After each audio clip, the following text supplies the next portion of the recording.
Hello friends, आप सभी का हमारे यूट्यूब चैनल बिहार शिक्षक भर्ती पर स्वागत है। तो आज हम बात करने वाले बीपीएससी ट्री 3 को लेकर, जो कि आपका एग्जाम हो चुका है। उसमें जो जनरल स्टडीज़ का जो पोर्शन है, हम उसके आंसर की आपके लिए लेकर आए हैं। तो उसमें जो भी आंसर किए हम एकदम सटीक और ऑथेंटिक लेकर आए हैं। सभी चेक करने के बाद अगर फिर भी कोई कन्फ्यूजन होता है या कोई ऑब्जेक्शन होता है या आपको कुछ हमसे पूछना है, तो आप हमें कमेंट करके भी पूछ सकते हैं। अगर आप हमारे यूट्यूब चैनल पर पहली बार आए हैं तो प्लीज़ चैनल को like, share and subscribe and support भी कीजिएगा और अपने फ्रेंडों को भी बताइएगा। और हाँ, एंड में हमें ये ज़रूर बताइएगा कि इसमें जनरल स्टडीज़ के पोर्शन में आपके कितने क्वेश्चन सही हुए थे, कमेंट में ज़रूर बताइएगा। तो इसमें हमारा पहला क्वेश्चन रहेगा कि जियो स्टेशनरी उपग्रह अनुमानतः है किस ऊंचाई पर होते हैं। तो इसमें से जो इसका आंसर है वो हो जाएगा इनमें से कोई नहीं। काफ़ी लोगों ने इसका आंसर ए भी दिया है, लेकिन इसका आंसर कोई नहीं हो जाएगा। नेक्स्ट क्वेश्चन है 32 कि किसी परिपथ में कौन सा पद विद्युत पावर को प्रदर्शित नहीं करता है। तो इसका जो आंसर रहेगा ऑप्शन ए हो जाएगा IR2। नेक्स्ट है 33वां क्वेश्चन कि साबुन उद्योग का उपजात क्या है। तो साबुन उद्योग का उपजात क्या होता है। तो इसका जो आंसर रहेगा आपका वो हो जाएगा उपयुक्त में से एक से अधिक। ठीक है, अब हम चलेंगे 34 पर। 34 वाला क्वेश्चन है आपका, जिसमें पूछा गया है कि प्रतिदीप्त ट्यूब में प्राय किस पदार्थ का उपयोग किया जाता है। तो इसमें किसका प्रयोग किया जाता है वो हमें बताना है। तो इसका जो करेक्ट आंसर है वो आपका हो जाएगा, हमें आप कमेंट में बताइएगा साथ ही साथ, और इसका ऑप्शन ए करेक्ट हो जाएगा। नेक्स्ट पर हम चलेंगे, 34 हो गया। अब हम चलेंगे 35 पर। 35 क्वेश्चन में पूछा गया है आपसे कि रक्त में कौन सा उपाय होता है। तो इसका जो आंसर रहेगा वो आपका हो जाएगा प्लाज्मा, यानी कि ऑप्शन बी करेक्ट हो जाएगा आपका। ठीक है, तो 35 का हो गया आपका ऑप्शन बी। आगे हम चलेंगे 36 पर। तो 36 वाले क्वेश्चन में आपसे पूछा है कि पाचन के बाद प्रोटीन किस में परिवर्तित होते हैं। तो किस में, अमीनो एसिड में परिवर्तित हो जाते हैं। तो इसका ऑप्शन ए करेक्ट हो जाएगा। आगे हम चलेंगे नेक्स्ट क्वेश्चन पर। नेक्स्ट क्वेश्चन है आपका 37 में पूछा है आपसे कि क्लोरीन की रासायनिक अभिक्रिया के कारण जब वातावरण में क्लोरोफ्लोरोकार्बन CFC और नियुक्त होते हैं तो निम्नलिखित में से क्या विनिष्ट होता है। तो क्या होता है, तो ऑप्शन बी आपका करेक्ट हो जाएगा। ठीक है फ्रेंड्स, आगे हम चलेंगे। अब 37 हो गया। अब 38 पर। तो 38 वाले क्वेश्चन में आपसे पूछा गया है कि इकोसिस्टम में बैक्टीरिया किस रूप में क्रियाशील होते हैं। तो किस रूप में क्रियाशील होते हैं हमें ये बताना है।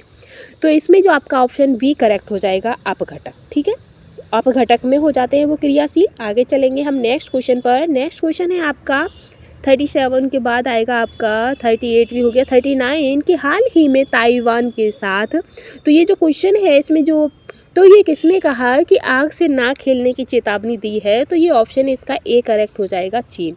क्या करेक्ट रहेगा, ऑप्शन ए इसका करेक्ट हो जाएगा 39 का। और साथ ही साथ जिसने भी अभी लाइक नहीं किया है तो वो चैनल को साथ ही साथ लाइक भी करता चले। अब हम चलेंगे 39 के बाद आपका क्वेश्चन आएगा 40 में पूछा है कि विश्व आर्थिक मंच पर, तो इसका जो आंसर करेक्ट होगा वो जो 2024 में दावोस स्विट्जरलैंड में जो बैठक हुई है, तो उसके संबंध में ये क्वेश्चन पूछा गया है। तो इसका आंसर सी सही हो जाएगा, क्लॉथ स्त्राव। ठीक है, सी ऑप्शन इसका सही है। आगे हम चलेंगे 41 पर। तो 41 में पूछा है कि भारत ने निम्नलिखित में से किस देश में फरवरी 2024 की दूसरे सप्ताह में अलग एकीकृत भुगतान इंटरफेस सिस्टम लॉन्च किया है। तो कहाँ पर, तो इसका जो आंसर रहेगा वो श्रीलंका हो जाएगा। क्या रहेगा इसका आंसर, श्रीलंका हो जाएगा। ठीक है, आगे हम बढ़ेंगे, नेक्स्ट क्वेश्चन पर चलेंगे।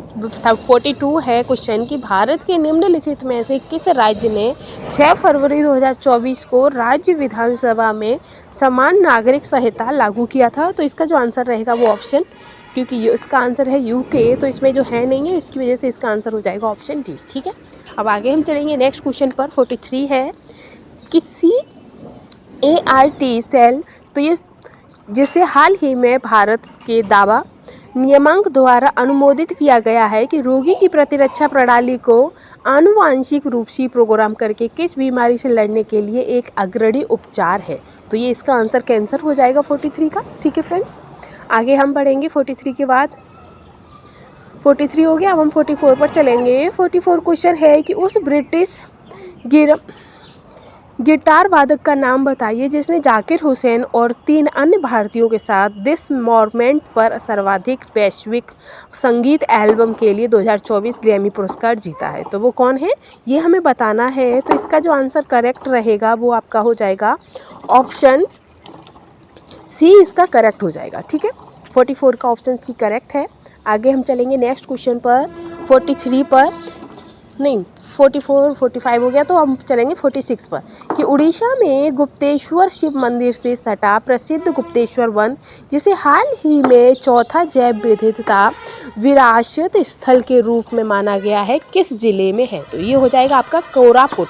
ठीक है, ऑप्शन बी करेक्ट हो जाएगा, ऑप्शन बी करेक्ट है। ठीक, आगे हम चलेंगे 47 पर कि बाल्टोरो हिमनद अवस्थित है। तो बाल्टोरो हिमनद कहाँ पर अवस्थित है, तो ये आपका काराकोरम में अवस्थित है। ठीक है, आगे है आपका 47 हो गया। अब आएगा 48 कि केंद्रीय उच्च भूमि के संबंध में निम्नलिखित कथनों में से कौन सा सही है। तो कौन सा कथन सही है ये हमें बताना है। तो इसका जो आंसर करेक्ट रहेगा वो ऑप्शन डी करेक्ट हो जाएगा। अब इसके बाद हम चलेंगे अपने नेक्स्ट क्वेश्चन पर 49 पर कि निम्नलिखित में से कौन सी उथली झील है। तो इसमें से उथली झील कौन सी वो बतानी है। तो ऑप्शन सी इसका सही हो जाएगा, अल्पपोषी झील। कैसी, अल्पपोषी। 50वां क्वेश्चन है कि निम्नलिखित में से कौन सा जीवोम चैप्रेल के रूप में जाना जाता है। तो कौन सा जीवोम चैप्रेल के रूप में जाना जाता है, तो भूमध्य सागरीय वन। ठीक है, आगे हम चलेंगे 48 पर। 48 ये रहा, केंद्रीय उच्च भूमि के संबंध में निम्नलिखित कथनों में से कौन सा सही है। तो इसका हमें आंसर बताना है, कौन सा सही रहेगा। तो ऑप्शन डी इसका करेक्ट हो जाएगा। ठीक है, अब 48 हो गया। 49 पर हम चलेंगे कि निम्नलिखित में से कौन सी उथली झील है, सॉरी गाइस झील है, इसमें थोड़ी सी मिस प्रिंटिंग है। तो इसका जो आंसर रहेगा वो सी हो जाएगा, अल्पपोषी झील। ठीक है, आगे है 50वां क्वेश्चन कि निम्नलिखित में से कौन सा जीवों थेरेपल के रूप में जाना जाता है, घेरेपल के रूप में। तो ऑप्शन ए, सॉरी गाइस इसका ऑप्शन ए नहीं, ऑप्शन सी होगा, भूमध्य सागरीय झाड़ी वन। ठीक है, आगे है आपका ये इधर केंद्रीय हो गया 51 की सूची 1 और सूची 2 को आपस में मिलाना है, फिर उसके बाद हमें आंसर भी बताना है। तो ये आपका फान है, चिनूक है, ये मिस्टर पता नहीं क्या लिखा है, फिर घाटी हवा है कि पार्टी हवा है। अब इसमें इतना मिसप्रिंटिंग है, समझ तो नहीं आ रहा, पर इसका जो आंसर आपका करेक्ट रहेगा वो ऑप्शन ए इसका करेक्ट रहेगा। ठीक है, फान का आपका 4 हो जाएगा, गर्म मरुस्थलीय हवाएं, स्थानीय हवाएं। जो चिनूक है, चिनूक हो जाएगा बर्फ खाने वाली हवा। फिर आपका शायद बिस्ट्रल है कि मिस्ट्रल है, वो हो जाएगा आपका ठंडी स्थानीय हवा। और घाटी या पार्टी जो भी है दैनिक हवा हो जाएगा। तो ऑप्शन ए इसका करेक्ट हो जाएगा। ठीक है, 51 के बाद हम 52 पर चलेंगे कि टफ किससे संबंधित है। जो टफ है वो किससे संबंधित है। तो जो आपका टफ है इसका जो आपका आंसर करेक्ट रहेगा वो हो जाएगा ऑप्शन ई, इनमें से कोई नहीं, क्योंकि इसमें आंसर इसका नहीं दिया गया है। ठीक है फ्रेंड्स, तो इसका हो जाएगा ई। और नेक्स्ट क्वेश्चन है आपका 53 की अनधिवासी बस्ती किस नाम से बनी है। तो जो आदिवासी जो बस्तियां हैं वो किस नाम से बनी हैं ये हमें बताना है। तो इसका ऑप्शन ए ही आपका करेक्ट हो जाएगा। आगे 54 की मृद भूमि निम्नलिखित में से किस वन में पाए जाते हैं। ठीक है, मृदभिद जो हैं वो किस भूमि में पाए जाते हैं। तो इसका आंसर भी आपका ए हो जाएगा, मरुस्थलीय वन। ठीक है, अब हम 55 पर चलेंगे। 56 हो गया, 55 1857 में विद्रोह के मध्य नाना साहेब ने अपने आप को मुगल सम्राट का क्या घोषित किया था। तो क्या घोषित किया था, वजीर, पेशवा, नायब। तो इसका जो आंसर रहेगा वो पेशवा हो जाएगा। ठीक है, नानक साहब ने पेशवा घोषित किया था। तो 55 का बी हो जाएगा। हम चलेंगे 56 पर, जिसमें पूछा है कि किसने या किन्होंने गलती से लेफ्टिनेंट एयरेस्ट की हत्या कर दी थी, गलती से कर दी थी। तो ऑप्शन इसका यही होगा, दामोदर एवं बालकृष्ण ने। ठीक है, 56 का ए ऑप्शन करेक्ट हो जाएगा।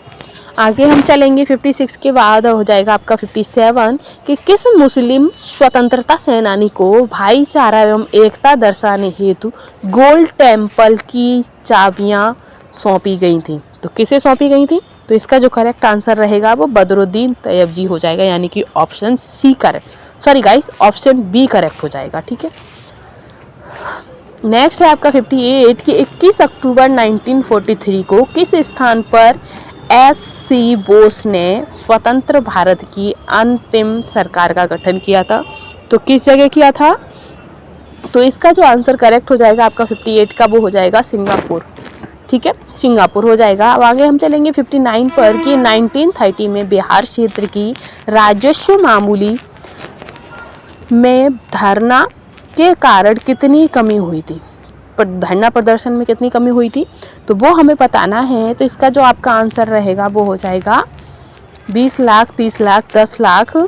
तो इसमें जो आपकी वसूली की गई थी तो उसमें जो आपका खर्चा आया था तो उसमें इसका आंसर हो जाएगा, ये दोनों ही उपयुक्त में से एक से अधिक भी हैं और कोई भी नहीं है। ठीक है, तो इसका डी आंसर करेक्ट हो जाएगा। आगे हम चलेंगे। और फ्रेंड्स, अगर आपको हमारी कंटेंट पसंद आ रहा है तो प्लीज़ चैनल को लाइक, शेयर एंड सपोर्ट भी करते चलिएगा। 60वां क्वेश्चन है कि दक्षिण अफ्रीका में महात्मा गांधी किस स्थान से कार्यकर्ताओं की मार्च यात्रा का नेतृत्व कर रहे थे? तो किस स्थान से कर रहे थे? तो ऑप्शन ए इसका करेक्ट हो जाएगा। 60 हो गया। अब 61 पर हम चलेंगे कि 1859 के भारतीय उत्प्रवास अधिनियम ने निर्धारित किया था कि, तो क्या निर्धारित किया था? तो ऑप्शन ए ही इसका करेक्ट हो जाएगा। ठीक है, 61 का ए करेक्ट है।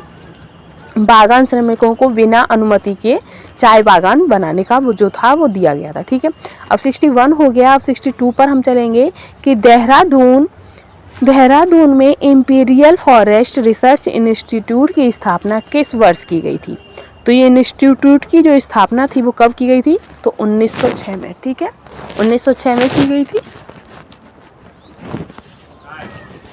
नेक्स्ट 63वां क्वेश्चन है, ये मैथ का पोर्शन अब आ जाता है आपका, जिसमें आपसे पूछा गया है यदि x माइनस 3/2 स्क्वायर फिर 2/3 माइनस 4 स्क्वायर है तो इसका जो आंसर रहेगा वो ऑप्शन सी करेक्ट आंसर हो जाएगा। ठीक है, 63 का सी ऑप्शन करेक्ट है। आगे हम बढ़ेंगे, आप इसे सॉल्व करके भी अपना देख सकते हैं। नेक्स्ट आएगा क्वेश्चन 64 कि 1000 पर 2 वर्ष के लिए 4% प्रति वर्ष की दर से चक्रवृद्धि ब्याज है, तो इसकी चक्रवृद्धि ब्याज क्या होगी? तो जिसको इस क्वेश्चन का जो आंसर रहेगा वो हो जाएगा उपयुक्त में से कोई नहीं। ठीक है, ई ऑप्शन सही है। फिर है 65 कि एक नियमित बहुभुज जिसके प्रत्येक बाह्य कोण की माप 45 डिग्री हो की भुजाओं की संख्या है, तो इसकी भुजाओं की संख्या कितनी होगी? तो 8 होगी। तो इसका जो आंसर रहेगा ऑप्शन बी करेक्ट हो जाएगा 65 का। आगे है 66वां क्वेश्चन है आपका कि एक घनाकार बर्तन 10 सेंटीमीटर लंबा और 8 सेंटीमीटर चौड़ा है, तो 480 घन सेंटीमीटर तरल पदार्थ को रखने के लिए इसे कितना ऊंचा बनाया जाना चाहिए? तो 6 सेंटीमीटर। ठीक है, ऑप्शन सी इसका करेक्ट हो जाएगा। नेक्स्ट क्वेश्चन पर हम चलेंगे 67 पर। तो 67 क्वेश्चन है आपका जिसमें पूछा है कि किसी संख्या का 4 गुना 60 से उतना ही कम है जितना कि उसका 7 गुना 61 से अधिक है, तो वह संख्या होगी, तो वह संख्या कितनी होगी? 11। ठीक है, अब आएगा 67 हो गया है। तो 68 क्वेश्चन है।